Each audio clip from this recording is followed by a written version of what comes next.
You finally escaped the city for a peaceful suburban life in Oakwood Estates.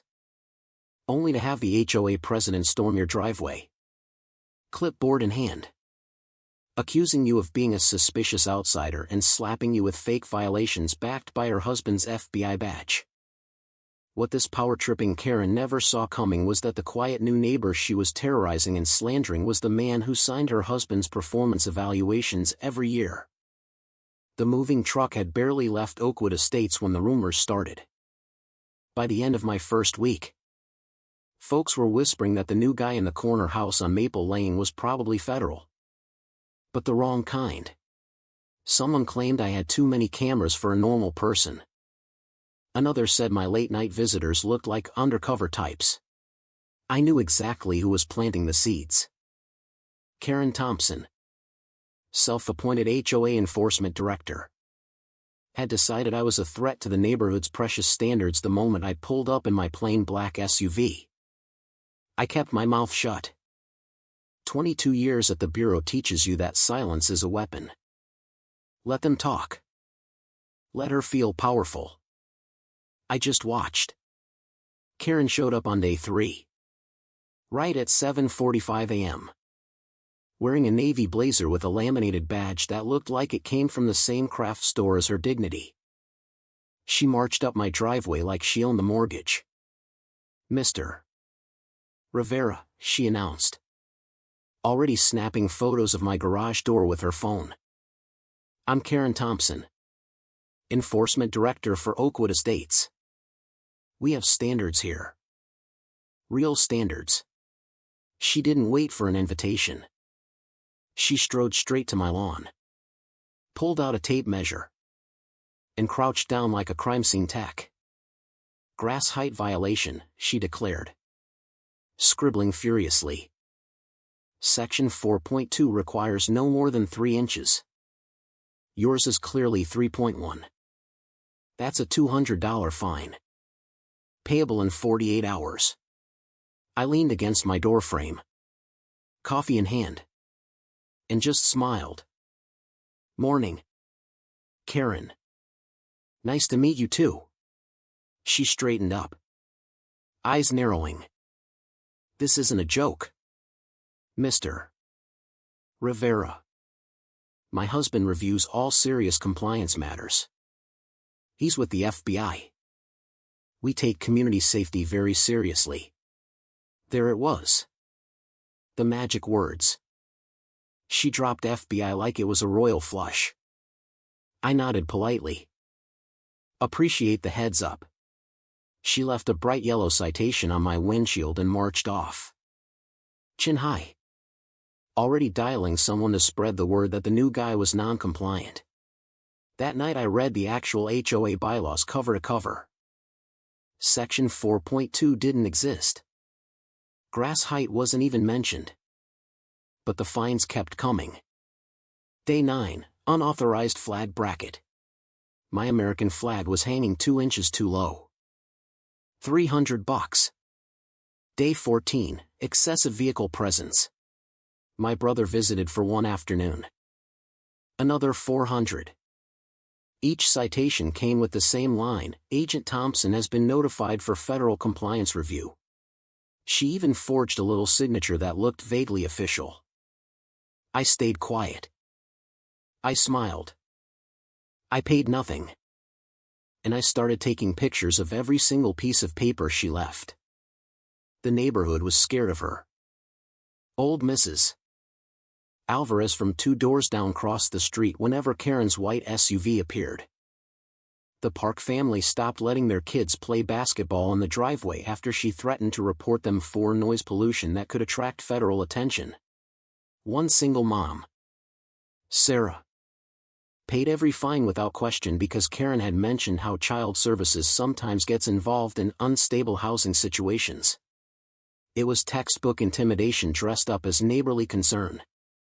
By week 4, I had a binder. Photos. Timestamps. Recordings from my doorbell camera of her little speeches. I also had something Karen didn't know about: access to the Bureau's personnel directory. Her husband, David Thompson, Was a solid GS-12 in the Denver field office. Competent agent. Good evaluations. He reported directly to me. Special agent in charge Marcus Rivera. The same guy she'd been calling that suspicious new neighbor who probably shouldn't even be here. The irony was so thick you could spread it on toast. I still said nothing. Patience is a hell of a drug. Then my family came for the long 4th of July weekend. My wife Lena. Our 2 kids. And enough burgers to feed half the block.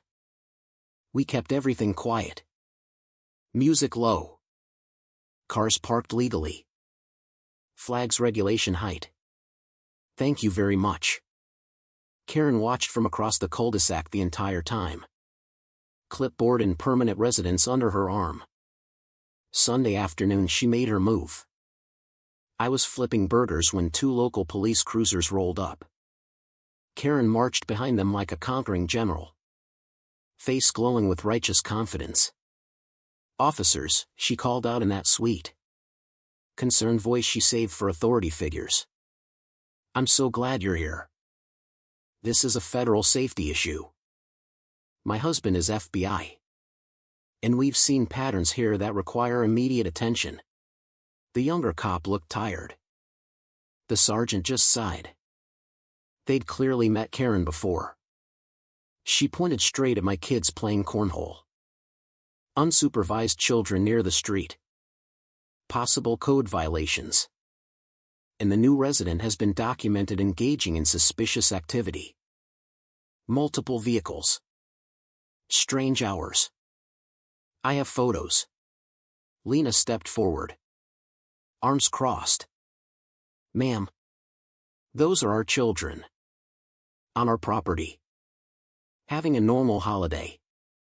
Karen's smile never wavered. We have standards. Dear. Agent Thompson will be reviewing this personally. I walked over. Still holding tongs. And looked the sergeant in the eye. Everything okay here? Officers? The sergeant glanced at Karen. Then back at me. Just a welfare check. Sir. Apparently. Karen leaned in like she was sharing state secrets.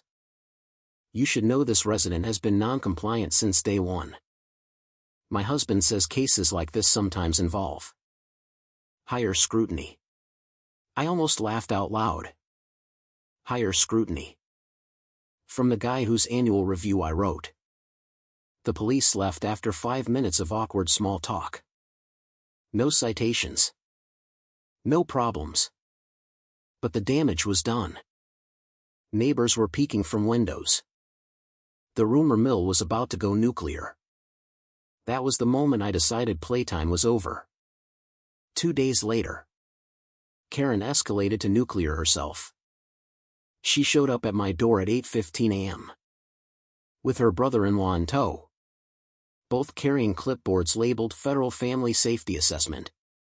Fake as a $3 bill. Mr. Rivera, she announced. Voice dripping fake concern. We've received reports of possible child endangerment. Unsupervised outdoor activities. We need to inspect the premises immediately. Her brother-in-law shifted uncomfortably but stayed quiet. I opened the door wider and smiled the kind of smile that makes guilty people sweat. Come on in. Karen. Let's talk about this federal authority of yours. They stepped inside. Big mistake. On the coffee table sat my FBI credentials. Shield gleaming under the morning light. Next to it was a thick folder labeled Thompson.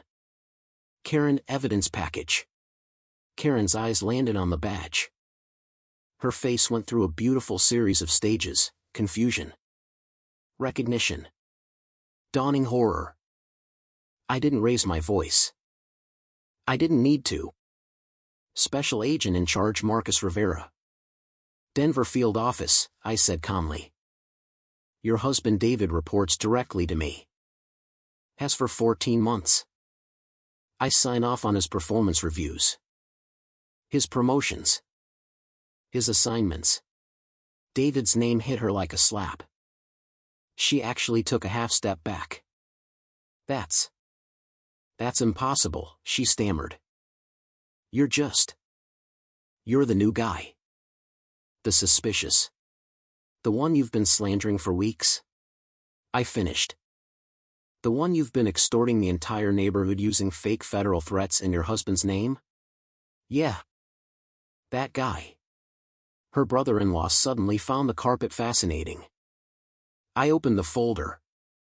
43 separate counts of impersonating a federal officer. Mail fraud. Wire fraud. Extortion. Psychological intimidation of 8 families.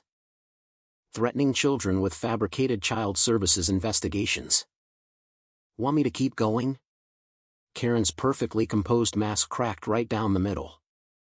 Her hands started shaking. The clipboard hit the floor. I was just maintaining standards, she whispered. The community needs order. David always says. David has no idea what you've been doing, I cut in. And when he finds out his wife used his badge to terrorize his boss's family? That's going to be a fun conversation. The silence that followed was glorious. By the end of the week, federal agents, real ones, were at her door with warrants. The evidence was overwhelming. Bank records showed over $28,000 in compliance fees funneled into a personal account. Digital forensics found the templates for her fake citations. Victim statements poured in once people realized they were finally safe. David Thompson was devastated but cleared immediately. He had zero involvement. The man was a good agent who came home every night to a wife running her own little suburban crime syndicate. Karen took a plea. 5 felonies. 3 years probation. Full restitution. 500 hours of community service.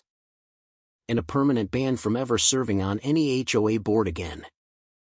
She also had to attend anger management and power and control counseling. The judge called it a masterclass in how fear disguised as virtue destroys communities. The neighborhood changed almost overnight. Mrs. Alvarez planted the biggest, brightest flower bed on the block. The park kids played basketball until the streetlights came on. Sarah, the single mom, finally let her daughter get the puppy she'd been begging for. We even had a block party in August.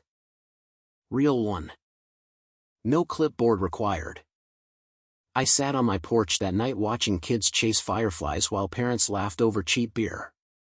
And I thought about how fragile peace really is. One person with a little power and a lot of insecurity can poison an entire street. But one person willing to wait, watch, and strike at the right moment can bring it back. Karen still lives in Oakwood Estates. She keeps her head down now. Every time she sees me in the grocery store, she suddenly remembers she needs something in the next aisle. And every single time, I give her the same polite nod I gave her that first morning. Because real authority doesn't need to scream. It just waits. So here's the question. Folks, was Karen Thompson just an overzealous neighbor trying to keep standards high, or was she running a straight-up extortion racket dressed in suburban politeness? And more importantly, who's really more dangerous? The loud bully with the clipboard? Or the quiet one who lets them dig their own grave? Drop your thoughts below. Who's truly in the wrong here?